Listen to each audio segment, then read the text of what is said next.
नमस्कार दोस्तों, मेरा नाम है विजय कुमार। आप देख रहे हैं कॉमिक्स पिटारा चैनल को। तो चलिए दोस्तों, राज कॉमिक्स में राज कॉमिक्स बाय मनोज गुप्ता की इस शानदार कॉमिक्स को शुरू करते हैं, जिसका नाम है आज़ादी की ज्वाला।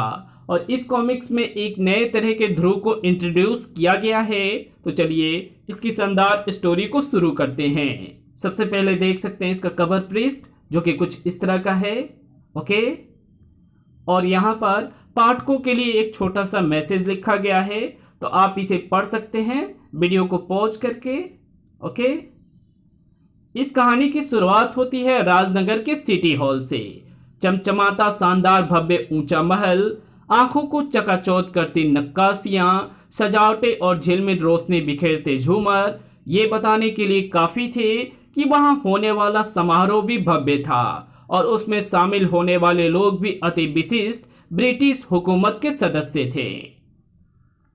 सर ओलिवर बहुत ही शानदार महल है।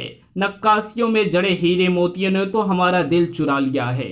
हमने तो सुना है कि इधर की धरती भी सोना उगलती है। Yes, you are right dear lady Agatha. Bharat की धरती सोना उगलती है, इसलिए इसे सोने की चिड़िया कहते हैं। और ब्रिटिश सरकार ने हमको इसको ही पिंजड़े में बंद करके ले जाने का वास्ते इधर को भेजा है। और फिर मैंने उस टाइगर को मार गिराया। हमारे राइफल्स के आगे कोई भी जानवर नहीं टिक पाता। ये हिंदुस्तानी विद्रोही क्या चीज हैं। These rebels and tigers are a menace. Hunting मेरे लिए नहीं है। मेरा पियानो बजाने का शौक ही अच्छा है। I hate jungles. ये इंडिया है। शिकार करने के वास्ते जंगल जाने का जरूरत नहीं। गांव कस्बे में जाओ, विद्रोहियों का शिकार करो, उनको गोली मारो, उनका खोपड़ी उड़ाओ। भूल गए थे ब्रिटिश हुकूमत के वो अंग्रेज हुक्मरान कि उनके नापाक कदम भारत की उस भूमि पर थे जिसकी मिट्टी के कण ने पैदा किए थे क्रांतिवीर। ये क्रांतिवीर नहीं, चिंगारियां थी। और ऐसी एक चिंगारी भी सुलग उठती है तो साधारण रस्सियां भी जैसे उनको रास्ता देने को बारूद का पतीला बन जाती है। एक चिंगारी जो अपने रास्तों की सभी बाधाओं को शांत कर देती है। क, क, कौन है? कौन है? हम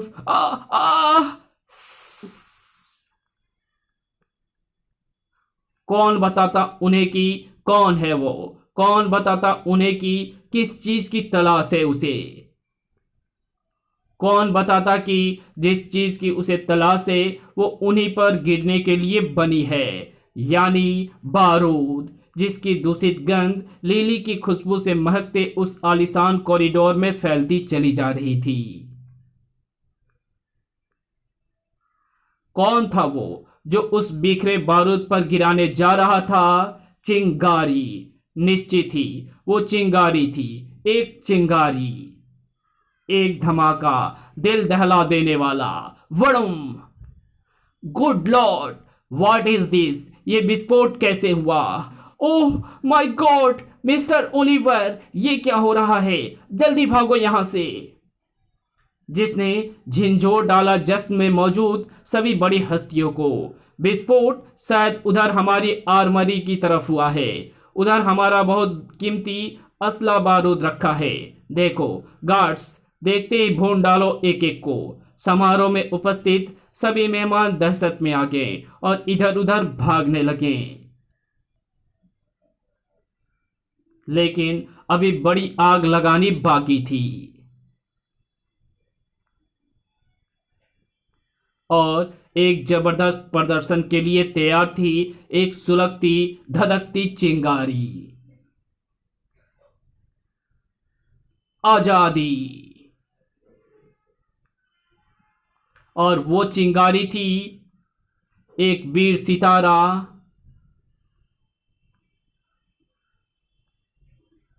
इस वीर सितारे को इतिहास गर्व से पुकारेगा, स्वतंत्रता सेनानी ध्रुव।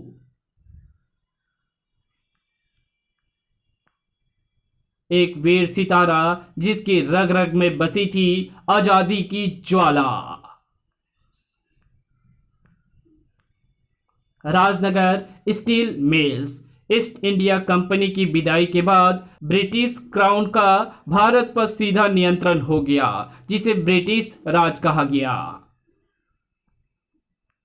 वैसे तो इंडिया में रेशम, नील, कपास एवं अफीम के व्यापार जैसी कई गतिविधियों में कार्यरत थे ब्रिटिशर्स। एक विशेष कारण था जो राजनगर को इंडिया का सबसे विशेष एवं ब्रिटिश के लिए सबसे महत्वपूर्ण शहर बनाता था, और वो कारण था राजनगर खदान। विश्व भारत को सोने की चिड़िया कहता था और भारत राजनगर को। कहते हैं कि विश्व का 50% से भी ज्यादा सोना इसी भूमि के नीचे दबा है। राजनगर खदान। इन खदानों की पथरीली सुनहरी दीवारें अंग्रेजों के लिए तो सोना और समृद्धि बरसा रही थी, और अंग्रेज इन खदानों में काम करने वाले सीधे साधे भोले भाले ग्रामीणों के जिस्मों पर बरसा रहे थे कोड़े। तुम हमको सोना दो, हम तुमको खाना देंगे, कपड़ा देंगे। जल्दी हाथ चलाओ, ब्रिटिश सरकार मुफ्तखोरों को सजाए कोड़े देती है। ज्यादा सोने के लालच में अंग्रेजों ने ट्रॉलियों को सोने से बुरी तरह लाद दिया था। उफ, भुवन बेटा, बहुत भारी है ये गाड़ी, चढ़ाई पर इसे खींचना मुश्किल हो रहा है। तुम बस उधर से थामे रहो भूषण चाचा, वरना अंग्रेज कोड़े बरसाने लगेंगे। मैं इधर से धकेल रहा हूं गाड़ी को, बस हिम्मत मत छोड़ना। एक परिश्रमी के लिए सबसे ज्यादा कष्टदायक होता है उसके श्रम का उपहास। क्या बात है, आज खाना नहीं खाया क्या? दम लगाकर खींचो। हम भारत भूमि के मिट्टी के शेर हैं और हिम्मत फौलाद की रखते हैं। मिट्टी के शेर मिट्टी में ही ढेर हो जाएगा। अपना कोड़ा मेरे हाथ में देकर देख फिरंगी, हंसना ना भुला दूं तो कहना। You rat, how dare you. 2 कौड़ी का आदमी, आज तू खाना नहीं खाएगा, कोड़े खाएगा। सटाक आ! कोड़े के मार से खुद को बचाने की कोशिश में श्रमिक के हाथ से गाड़ी छूट गई। हाथ से छूटते ही सोने से भरी भारी हाथ गाड़ी नीचे से ऊपर को आते दूसरे श्रमिकों की तरफ ढलान पर तेजी से वापस दौड़ने लगी। रामू काका बचो, हे भगवान, अब अंत निश्चित है। उस रफ्तार और उस भार से टकराव का एक ही मतलब था, दर्दनाक मौत। मौत के सामने भी इन वीर भारतीयों ने एक दूसरे का साथ नहीं छोड़ा। मेरे बच्चों का ध्यान रखना किशोर, मारने वाले से बचाने वाला बलवान होता है। अपने सितारों पर भरोसा रख मंगल, तुझे कुछ नहीं होगा। उसके सितारे चमकदार थे, तभी चमका था वो एक सितारा जिसने थाम लिए थे ढलान पर तेजी से लुढ़कती उस मौत के पहिए। एक उज्जवल सितारा। ध्रुव, आज से हर हिंदुस्तानी के दिल में धधकेगी आजादी की ज्वाला। खाकी और नील में एक फरिश्ता ध्रुव। भारतीय मजदूरों के लिए उम्मीद की किरण और ब्रिटिश सिपाहियों के लिए मुसीबत ध्रुव। ध्रुव तुम जैसे अत्याचारियों को सजाए लाद देता है। धार आ! ध्रुव विस्मयकारी रफ्तार से ब्रिटिश सिपाहियों पर टूट पड़ा। ब्रिटिश राइफल्स की गोलियां भी उसकी रफ्तार के आगे नाकाम थी। अगली बार किसी बेबस पर अत्याचार करने से पहले 100 बार सोचना। ध्रुव के वार बिजली से तीव्र थे। ठर!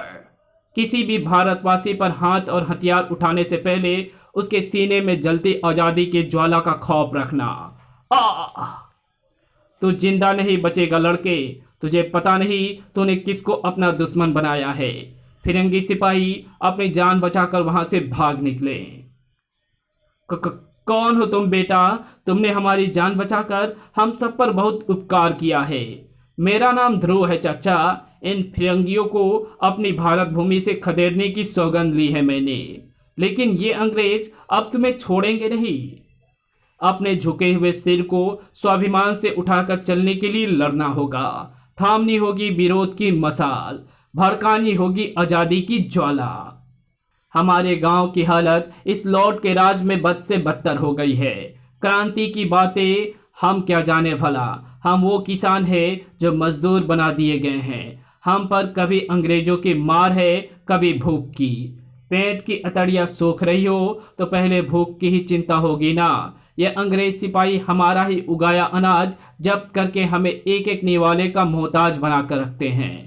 यही समय है चाचा, अब भी चुप रहेंगे तो हम ना किसान रहेंगे ना ही इंसान। हमें एक ही नाम से जाना जाएगा और वो नाम होगा गुलाम।